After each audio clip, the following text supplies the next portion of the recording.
Assalamualaikum warahmatullahi wabarakatuh. Selamat sore. Yang terhormat Ibu Dayurika Perdana, MPD, selaku dosen pengampu pendidikan nilai dan moral. Perkenalkan, nama saya Laraswati, NPM 2113053076, kelas 3A. Bersama rekan saya, Niwayan Linda Maharani, ingin mempresentasikan materi tentang nilai-nilai moral bangsa Indonesia. Nilai-nilai moral Pancasila. Nilai moral Pancasila adalah suatu pedoman bagi masyarakat untuk bertindak hidup sebagaimana telah diatur dalam Pancasila atau ideologi Indonesia. Dengan kata lain, moral Pancasila adalah sikap bermasyarakat yang baik di mana harus dilakukan oleh masyarakat. Pendidikan moral Pancasila merupakan pendidikan yang berupaya untuk menumbuhkan perkembangan nilai-nilai yang terkandung dalam Pancasila.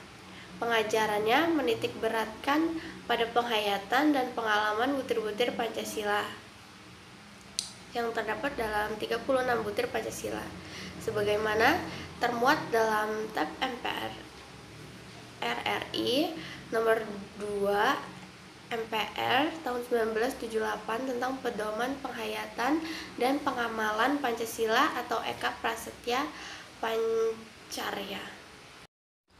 Pancasila merupakan petunjuk-petunjuk nyata dan jelas. Wujud pengalaman Pancasila terbagi menjadi 5, yaitu yang pertama, pengalaman sila ke-1, ketuhanan yang Maha Esa.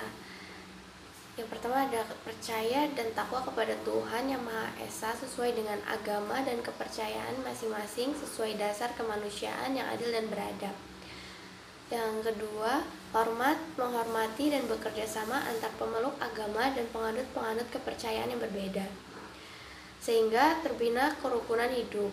Yang ketiga, saling menghormati kebebasan menjalankan ibadah sesuai dengan agama dan kepercayaannya. Yang keempat, tidak memaksakan suatu agama dan kepercayaan kepada orang lain. Yang kedua yaitu pengamalan sila kedua, kemanusiaan yang adil dan beradab. Yang pertama, mengakui persamaan derajat, persamaan hak, dan persamaan kewajiban antar sesama manusia. Yang kedua, saling mencintai sesama manusia. Yang ketiga, mengembangkan sikap tenggang rasa dan tepa selira. Yang keempat, tidak semena-mena terhadap orang lain. Yang kelima, menjunjung tinggi nilai kemanusiaan. Yang keenam, berani membela kebenaran dan keadilan.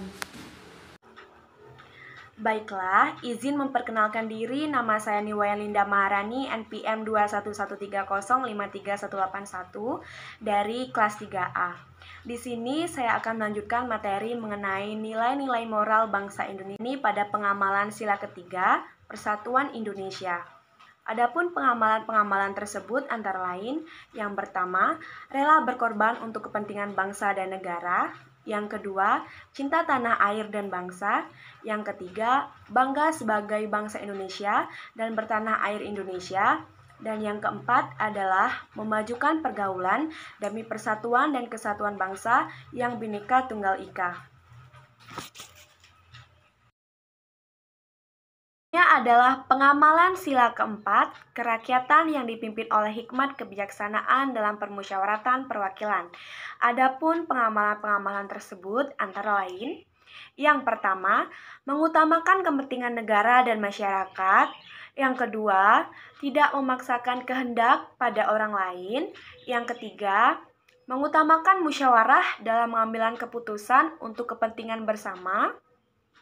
Yang keempat, musyawarah untuk mufakat diliputi oleh semangat kekeluargaan. Yang kelima, dengan itikat baik dan rasa tanggung jawab menerima dan melaksanakan hasil keputusan musyawarah. Yang keenam, musyawarah dilakukan dengan akal sehat dan sesuai dengan hati nurani yang luhur. Yang ketujuh, keputusan yang diambil harus dapat dipertanggungjawabkan secara moral kepada Tuhan Yang Maha Esa. Dan yang kedelapan atau yang terakhir, menjunjung tinggi harkat dan martabat manusia serta nilai-nilai kebenaran dan keadilan. Selanjutnya adalah pengamalan sila kelima, yakni keadilan sosial bagi seluruh rakyat Indonesia. Adapun pengamalan-pengamalan tersebut antara lain, yang pertama, mengembangkan perbuatan-perbuatan yang luhur yang mencerminkan sikap dan suasana kekeluargaan dan gotong royong. Selanjutnya, bersikap adil, menjaga keseimbangan antara hak dan kewajiban, menghormati hak-hak orang lain, suka memberi pertolongan kepada orang lain, menjauhi sikap pemerasan terhadap orang lain, tidak bersifat boros, dan yang terakhir, tidak bergaya hidup mewah. Demikianlah penjelasan materi dari kelompok kami. Apabila terjadi kesalahan, mohon dimaafkan. Akhir kata, saya ucapkan terima kasih.